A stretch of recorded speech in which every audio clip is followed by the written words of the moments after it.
അപ്പോസ്തല പ്രവൃത്തികൾ അധ്യായം 18. അനന്തരം അവൻ അഥേന വിട്ട് കൊരിന്തിൽ ചെന്നു. യഹൂദന്മാർ എല്ലാവരും റോമാനഗരം വിട്ടു പോകണമെന്ന് ക്ലൗത്യസ് കൽപ്പിച്ചതുകൊണ്ട് ഇറ്റലിയിൽ നിന്ന് ആയിടയ്ക്ക് വന്നവനായി പൊന്തിയോസ്കാരൻ അക്വിലാസ് എന്നു പേരുള്ള ഒരു യഹൂദനെയും അവൻ്റെ ഭാര്യ പ്രിസ്കില്ലയെയും കണ്ട് അവരുടെ അടുക്കൽ ചെന്നു. തൊഴിൽ ഒന്നാകൊണ്ട് അവൻ അവരുടെ കൂടെ പാർത്ത് വേല ചെയ്തു പോന്നു. തൊഴിലോ കൂടാരപ്പണിയായിരുന്നു. എന്നാൽ ശബത്ത് തോറും അവൻ പള്ളിയിൽ സംവാദിച്ച് യഹൂദന്മാരെയും യവനന്മാരെയും സമ്മതിപ്പിച്ചു. ശീലാസും തീമത്യോസും മക്കദോനിയയിൽ നിന്ന് വന്നാറെ പൗലോസ് വചനഘോഷണത്തിൽ ശുഷ്കാന്തി പൂണ്ട് യേശു തന്നെ ക്രിസ്തുവെന്ന് യഹൂദന്മാർക്ക് സാക്ഷീകരിച്ചു. അവർ എതിർ പറയുകയും ദുഷിക്കുകയും ചെയ്യുകയാൽ അവൻ വസ്ത്രം കുടഞ്ഞു, നിങ്ങളുടെ നാശത്തിന് നിങ്ങൾ തന്നെ ഉത്തരവാദികൾ, ഞാൻ നിർമ്മലൻ, ഇനിമേൽ ഞാൻ ജാതികളുടെ അടുക്കൽ പോകും എന്ന് അവരോട് പറഞ്ഞു. അവൻ അവിടം വിട്ട് തീത്തോസ് യൂസ്തോസ് എന്ന ഒരു ദൈവഭക്തന്റെ വീട്ടിൽ ചെന്നു. അവൻ്റെ വീട് പള്ളിയോട് തൊട്ടിരുന്നു. പള്ളിപ്രമാണിയായ ക്രിസ്പോസ് തൻ്റെ സകല കുടുംബത്തോടും കൂടെ കർത്താവിൽ വിശ്വസിച്ചു. കൊരിന്ത്യരിൽ അനേകർ വചനം കേട്ട് വിശ്വസിച്ച് സ്നാനമേറ്റു. രാത്രിയിൽ കർത്താവ് ദർശനത്തിൽ പൗലോസിനോട്, നീ ഭയപ്പെടേണ്ട, പ്രസംഗിക്ക, മിണ്ടാതിരിക്കരുത്, ഞാൻ നിന്നോട് കൂടെയുണ്ട്, ആരും നിന്നെ കയ്യേറ്റം ചെയ്ത് ദോഷപ്പെടുത്തുകയില്ല. ഈ പട്ടണത്തിൽ എനിക്ക് വളരെ ജനം ഉണ്ട് എന്ന് അരുളി ചെയ്തു. അങ്ങനെ അവൻ 1 ആണ്ടും 6 മാസവും അവരുടെ ഇടയിൽ ദൈവവചനം ഉപദേശിച്ചുകൊണ്ട് താമസിച്ചു. ഗല്ലിയോൻ അഗായയിൽ ദേശാധിപതിയായി വാഴുമ്പോൾ യഹൂദന്മാർ പൗലോസിന്റെ നേരെ ഒരുമനപ്പെട്ട് എഴുന്നേറ്റ് അവനെ ന്യായാസനത്തിന് മുമ്പാകെ കൊണ്ടുചെന്നു. ഇവൻ ന്യായപ്രമാണത്തിന് വിരോധമായി ദൈവത്തെ ഭുജിപ്പാൻ മനുഷ്യരെ സമ്മതിപ്പിക്കുന്നു എന്ന് പറഞ്ഞു. പൗലോസ് വായു തുറപ്പാൻ ഭാവിക്കുമ്പോൾ ഗല്ലിയോൻ യഹൂദന്മാരോട്, യഹൂദന്മാരെ, വല്ല അന്യായമോ വല്ലാത്ത പാതകമോ ആയിരുന്നെങ്കിൽ ഞാൻ ക്ഷമയോടെ നിങ്ങളുടെ സങ്കടം കേൾക്കുമായിരുന്നു. വചനത്തെയും നാമങ്ങളെയും നിങ്ങളുടെ ന്യായപ്രമാണത്തെയും സംബന്ധിച്ചുള്ള തർക്കസംഗതികൾ എങ്കിലോ നിങ്ങൾ തന്നെ നോക്കിക്കൊള്ളുവിൻ. ഈ വകയ്ക്ക് ന്യായാധിപതി ആകുവാൻ എനിക്ക് മനസ്സില്ല എന്ന് പറഞ്ഞ് അവരെ ന്യായാസനത്തിങ്കിൽ നിന്ന് പുറത്താക്കി. എല്ലാവരും പള്ളിപ്രമാണിയായ സോസ്തനേസിനെ പിടിച്ച് ന്യായാസനത്തിൻ്റെ മുമ്പിൽ വെച്ച് അടിച്ചു. ഇത് ഒന്നും ഗല്ലിയോൻ കൂട്ടാക്കിയില്ല.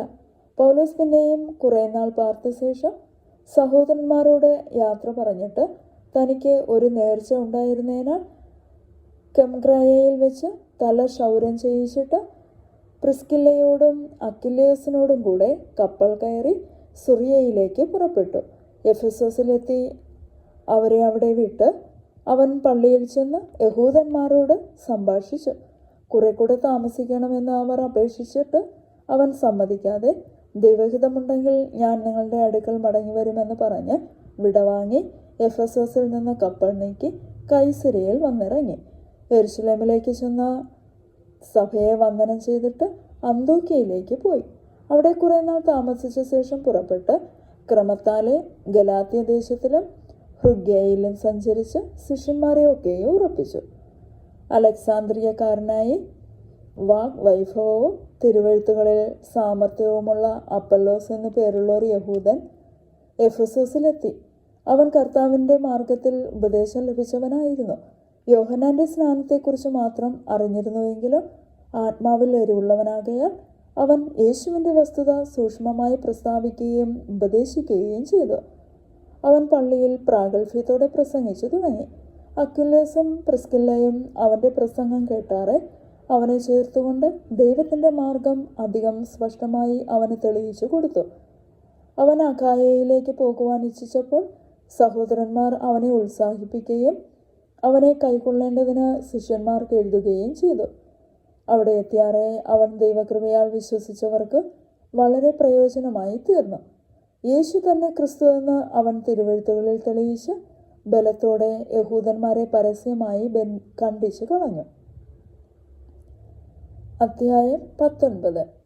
അപ്പല്ലോസ് കൊരിന്തിലിരിക്കുമ്പോൾ പൗലോസ് ഉൾപ്രദേശങ്ങളിൽ കൂടി സഞ്ചരിച്ച് എഫെസോസിൽ എത്തി ചില ശിഷ്യന്മാരെ കണ്ടു. നിങ്ങൾ വിശ്വസിച്ചിട്ട് പരിശുദ്ധാത്മാവിനെ പ്രാപിച്ചുവോ എന്ന് അവരോട് ചോദിച്ചതിന് പരിശുദ്ധാത്മാവ് ഉണ്ടെന്ന് പോലും ഞങ്ങൾ കേട്ടിട്ടില്ല എന്ന് അവർ പറഞ്ഞു. എന്നാൽ ഏതായിരുന്നു നിങ്ങളുടെ സ്നാനം എന്ന് അവൻ അവരോട് ചോദിച്ചതിന് യോഹന്നാന്റെ സ്നാനം എന്ന് അവർ പറഞ്ഞു. അതിന് പൗലോസ്, യോഹന്നാൻ മാനസാന്തര സ്നാനമത്രേ കഴിപ്പിച്ച് തൻ്റെ പിന്നാലെ വരുന്നവനായ യേശുവിൽ വിശ്വസിക്കണം എന്ന് ജനത്തോട് പറഞ്ഞു എന്ന് പറഞ്ഞു. ഇത് കേട്ടാറെ അവർ കർത്താവായ യേശുവിൻ്റെ നാമത്തിൽ സ്നാനമേറ്റു. പൗലോസ് അവരുടെ മേൽ കൈവച്ചപ്പോൾ പരിശുദ്ധാത്മാവ് അവരുടെ മേൽ വന്നു. അവർ അന്യഭാഷകളിൽ സംസാരിക്കുകയും പ്രവചിക്കുകയും ചെയ്തു. ആ പുരുഷന്മാരെല്ലാം കൂടി 12 ആയിരുന്നു. പിന്നെ അവൻ പള്ളിയിൽ ചെന്ന് ദൈവരാജ്യത്തെക്കുറിച്ച് സംവാദിച്ചും സമ്മതിപ്പിച്ചും കൊണ്ട് 3 മാസത്തോളം പ്രാഗൽഭ്യത്തോടെ പ്രസംഗിച്ചു.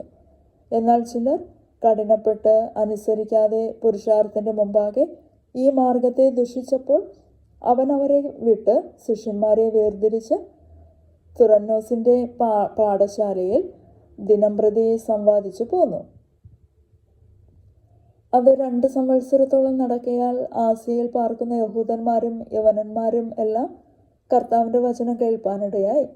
ദൈവം പൗലോസ് മുഖാന്തരം അസാധാരണയായ വീര്യപ്രവൃത്തികളെ ചെയ്യിക്കയാൽ അവൻ്റെ മേന്മേൽ നിന്ന് റൂമാലും ഉത്തരീയവും രോഗികളുടെ മേൽ കൊണ്ടുവന്നിടുകയും വ്യാധികൾ അവരെ വിട്ടു മാറുകയും ദുരാത്മാക്കൾ പുറപ്പെടുകയും ചെയ്തു.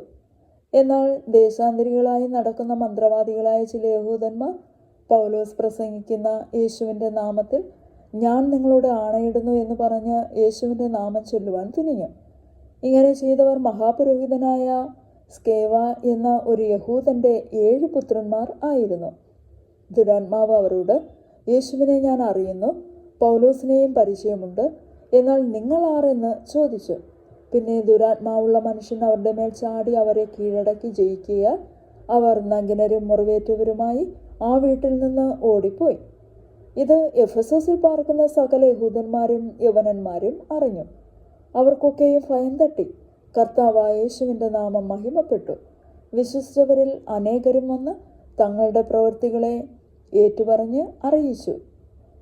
ക്ഷുദ്രപ്രയോഗം ചെയ്തിരുന്ന പലരും തങ്ങളുടെ പുസ്തകങ്ങളെ കൊണ്ടുവന്ന് എല്ലാവരും കാണുകെ ചുട്ടുകളഞ്ഞു. അവയുടെ വില കണക്കുകൂട്ടിയാറെ 50,000 വെള്ളിക്കാശ് എന്ന് കണ്ടു. ഇങ്ങനെ കർത്താവിൻ്റെ വചന ശക്തിയോടെ പരന്ന് പ്രബലപ്പെട്ടു. ഇത് കഴിഞ്ഞിട്ട് പൗലോസ് മക്കദോനിയയിലും അഖായിയയിലും കൂടി കടന്ന് യെരുശലേമിലേക്ക് പോകണമെന്ന് മനസ്സിൽ നിശ്ചയിച്ചു. ഞാൻ അവിടെ ചെന്ന ശേഷം റോമയും കാണണമെന്ന് പറഞ്ഞു. തനിക്ക് ശുശ്രൂഷ ചെയ്യുന്നവരിൽ തീമത്തിയോസ്, എരസ്തോസ് എന്ന 2 പേരെ മക്കദോനിയയിലേക്ക് അയച്ചിട്ട് താൻ കുറെ കാലം ആസിയയിൽ താമസിച്ചു. ആ കാലത്ത് ഈ മാർഗത്തെ ചൊല്ലി വലിയ കലഹം ഉണ്ടായി. വെള്ളി കൊണ്ട് അർത്തമീസ് ദേവിയുടെ ക്ഷേത്ര രൂപങ്ങളെ തീർക്കുന്ന ദെമത്രിയോസ് എന്ന തട്ടാൻ തൊഴിൽക്കാർക്ക് വളരെ ലാഭം വരുത്തിപ്പോന്നു. അവൻ അവരെയും ആ വകയിൽ ഉൾപ്പെട്ട വേലക്കാരെയും കൂട്ടിവരുത്തി. പുരുഷന്മാരെ, നമ്മുടെ സമ്പാദ്യം ഈ തൊഴിൽ കൊണ്ട് ആകുന്നു എന്ന് നിങ്ങൾക്ക് ബോധ്യമല്ലോ. എന്നാൽ ഈ പൗലോസ് എന്നവൻ കയ്യാൽ തീർത്തത് ദേവന്മാരല്ല എന്ന് പറഞ്ഞുകൊണ്ട് എഫെസോസിൽ മാത്രമല്ല മിക്കവാറും ആസിയയിൽ ഒക്കെയും വളരെ ജനങ്ങളെ സമ്മതിപ്പിച്ച് മറിച്ചു കളഞ്ഞു എന്ന് നിങ്ങൾ കണ്ടും കേട്ടും ഇരിക്കുന്നുവല്ലോ. അതിനാൽ നമ്മുടെ ഈ കാര്യം ആക്ഷേപത്തിലാകുവാൻ അടുത്തിരിക്കുന്നതുമല്ലാതെ അർത്തമീസ് മഹാദേവിയുടെ ക്ഷേത്രം ഏതുമില്ല എന്ന് വരികയും ആസിയ മുഴുവനും ഭൂതലവും ഭജിച്ചു പോരുന്നവരുടെ മാഹാത്മ്യം ഒടുങ്ങിപ്പോവുകയും ചെയ്യും എന്ന് പറഞ്ഞു. അവർ ഇത് കേട്ട് ക്രോധം നിറഞ്ഞവരായി എഫേസ്യരുടെ അർത്തമീസ് മഹാദേവി എന്ന് ആർത്തു. പട്ടണം മുഴുവനും കലഹം കൊണ്ട് നിറഞ്ഞു. അവർ പൗലോസിൻ്റെ കൂട്ടുയാത്രക്കാരായ ഗയോസ്, അരിസ്തോബോസ് എന്ന മക്കദോനിയരെ പിടിച്ചുകൊണ്ട് രംഗസ്ഥലത്തേക്ക് ഒരുമനപ്പെട്ട് പാഞ്ഞു ചെന്നു. പൗലോസ് ജനസമൂഹത്തിൽ ചെല്ലുവാൻ ഭാവിച്ചാറെ ശിഷ്യന്മാർ അവനെ വിട്ടില്ല. ആസ്യാധിപന്മാരിൽ ചിലർ അവൻ്റെ സ്നേഹിതന്മാർ ആകയാൽ രംഗസ്ഥലത്ത് ചെന്ന് പോകരുത് എന്ന് അവരും അവൻ്റെ അടുക്കൽ ആളയച്ച് അപേക്ഷിച്ചു. ജനസമൂഹം കലക്കത്തിലായി. മിക്കപേരും തങ്ങൾ വന്നുകൂടിയ സംഗതി എന്തെന്ന് അറിയാകയാൽ ചിലർ ഇങ്ങനെയും ചിലർ അങ്ങനെയും ആർത്തു. യഹൂദന്മാർ മുമ്പോട്ട് ഉന്തിക്കൊണ്ടുവന്ന് അലക്സാണ്ടറിനെ പുരുഷാരത്തിൽ ചിലർ സംസാരിപ്പാൻ ഉത്സാഹിപ്പിച്ചു. അലക്സാണ്ടർ ആംഗ്യം കാട്ടി ജനസമൂഹത്തോട് പ്രതിവാദിപ്പാൻ ഭാവിച്ചു. എന്നാൽ അവൻ യഹൂദൻ എന്ന് അറിഞ്ഞപ്പോൾ എഫെസ്യരുടെ അർത്തമീസ് മഹാദേവി എന്ന് എല്ലാവരും കൂടി 2 മണിനേരത്തോളം ഏകശബ്ദത്തോടെ ആർത്തുകൊണ്ടിരുന്നു. പിന്നെ പട്ടണമേനവൻ പുരുഷാരത്തെ അമർത്തി പറഞ്ഞത്, എഫേസ്യ പുരുഷന്മാരെ, എഫെസോസ് പട്ടണം അർത്തമീസ് മഹാദേവിക്ക് ദ്യോവിയിൽ നിന്ന് വീണ ബിംബത്തിനും ക്ഷേത്രപാലക എന്ന് അറിയാത്ത മനുഷ്യൻ ആർ? ഇത് എതിർമൊഴിയില്ലാത്തതാകയാൽ നിങ്ങൾ തിടുക്കമായി ഒന്നും ചെയ്യാതെ അടങ്ങിപ്പോകേണ്ടതാകുന്നു. ഈ പുരുഷന്മാരെ നിങ്ങൾ കൂട്ടിക്കൊണ്ടുവന്നുവല്ലോ. അവർ ക്ഷേത്രം കവർച്ച ചെയ്യുന്നവരല്ല, നമ്മുടെ ദേവിയെ ദുഷിക്കുന്നവരുമല്ല. എന്നാൽ ദെമത്രിയോസിനും കൂടെയുള്ള തൊഴിൽക്കാർക്കും വല്ലവൻ്റെയും നേരെ ഒരു സംഗതി ഉണ്ടെങ്കിൽ വിസ്താര ദിവസങ്ങൾ വെച്ചിട്ടുണ്ട്, ദേശാധിപതികളും ഉണ്ട്. തമ്മിൽ വ്യവഹരിക്കട്ടെ. വേറെ കാര്യം ചൊല്ലി ആകുന്നു വാദമെങ്കിൽ ധർമ്മസഭയിൽ തീർക്കാമല്ലോ. ഇന്നത്തെ കലഹത്തിന് കാരണമില്ലായകയാൽ അത് നിമിത്തം നമ്മുടെ പേരിൽ കുറ്റം ചുമത്തുവാൻ ഇടയുണ്ട് സ്പഷ്ടം. ഈ ആൾക്കൂട്ടത്തിന് ഉത്തരം പറയുവാൻ നമുക്ക് വക ഒന്നുമില്ലല്ലോ. ഇങ്ങനെ പറഞ്ഞ് അവൻ സഭയെ പിരിച്ചുവിട്ടു.